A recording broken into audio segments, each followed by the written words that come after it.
2. Here we are. Self-care. I love self-care. Let's find a way to help you create time for you in your own life. All right. So, in part 1, we talked about the definition of equilibrium being a state of opposing forces that are balanced so that one side is not stronger than the other. Within self-care, we'll need to figure out what your elements are that you need in your life to create that state of equilibrium or calm. So these elements will be different for each person, and they will change throughout the course of your life. Perhaps your elements will be maintaining or enhancing your already beautiful health, or maybe you need to bring your body into a state of good health. Perhaps you need to heal from trauma or surgery. You can use self care in so many ways. Use it to clear your mind, bring it into a new state of kindness, peace, or joy.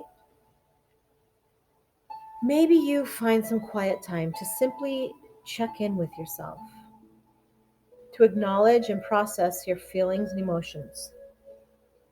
Spending time with animals. This is proven to reduce stress and raise the happy chemicals in your brain. Some of us meditate or do yoga.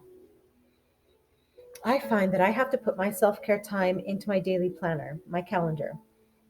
If it's not there, it just won't happen for me. After some experimentation, some trial and error, I generally set a weekly schedule, but I like routine. You might not. I have included a worksheet for you to download. This was going to help you visualize, write out your own personal elements for self care. Some of us will easily be able to find time to dedicate to self care. Some of us, not so much. We already have jam packed schedules as it is, and this may seem like just one more thing that you need to get done. Blah. Maybe it's even causing you more stress just thinking about it. All right, if you feel that way, okay, I get it. That's normal when you're trying to put something else into your routine. But remember, I'm giving you permission to take care of yourself right now. 5 to 10 minutes, that's all you need to start. Then you can build from there. This slide shows you a few things that you can just wiggle into your very busy schedule if that's where you find yourself. Okay, so I'm not saying this is going to be easy. I'm just saying that it's going to be worth it. That's a promise. I've been there. It took me weeks to get into the mind frame of doing self care, to give myself permission to do something that was just for me. Even my therapist would ask me week after week, "What did you do for self care this week?" Well, most of the time I would answer and say, well, I just didn't have time. But then, as I did just a little thing here, a little thing there, I found it gave me some sort of clarity of mind, made me feel good, which spurred me on to dedicating more time to self care. Now I look forward to my self care time, but you will have to take that leap of faith to dedicate 5 to 10 minutes to yourself every day. Once you get a feel for it, it's going to become something you love.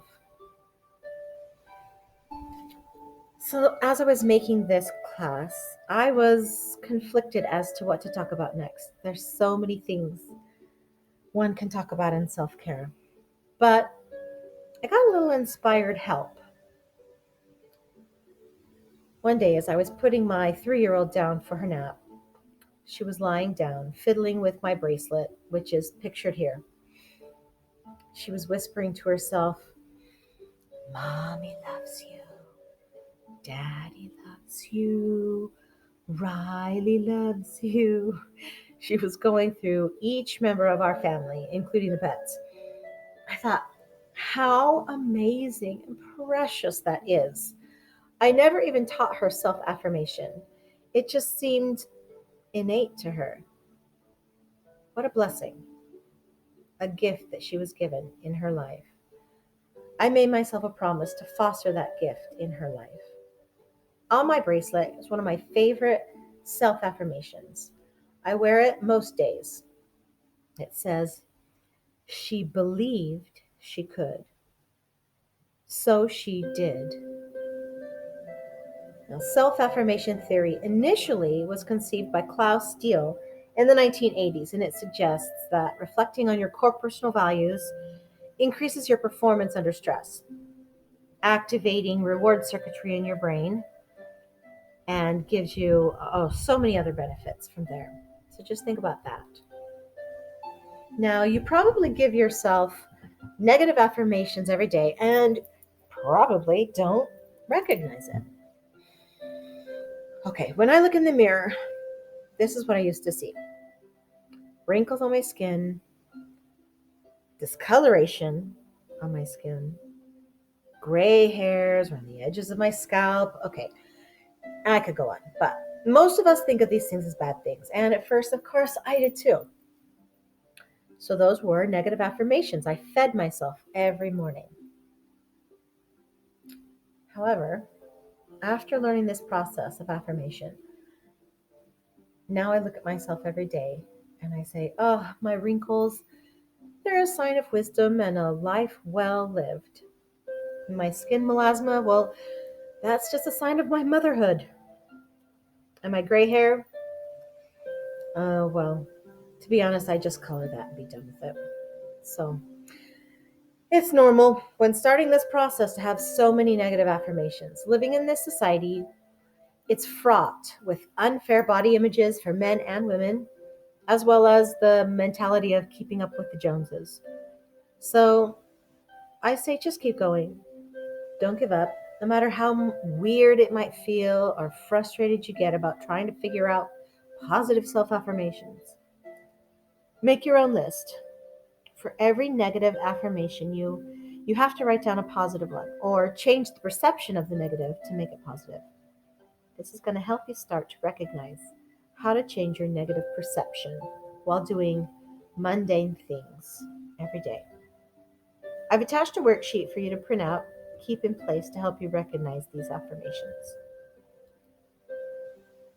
Here are some examples of positive affirmations, but if they don't speak to you, don't use them. Make up your own. No matter how silly or weird they may sound, don't think about what other people are going to think of your self affirmations because they're for you. Yourself, self affirmations. If your self affirmation speaks to you, that's all that matters.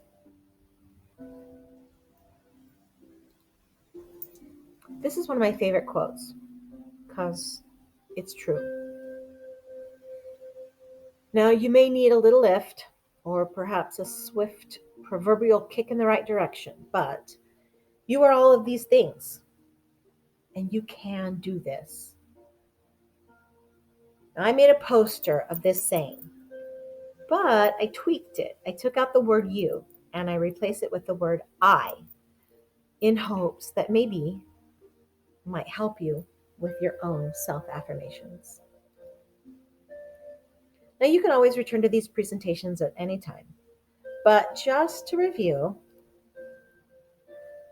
when finding your balance, your equilibrium in your life, you must make time for yourself. Even if you have to steal it from something else and just squeeze a few minutes in, do it. And if you don't plan for it, probably not going to happen. I am giving you permission to make time for yourself. Use the attachments. Pick the elements you want to start with, using positive affirmations and changing your mind frame when you can change. Start looking for the positives. No matter what, don't give up. even if it seems overwhelming. Just pick one of these things. When that feels comfortable, got it under your belt, add another one and then another one. So, part three is coming up. We're going to talk about balancing wants versus needs within healthy living. Contact me with any questions if you like.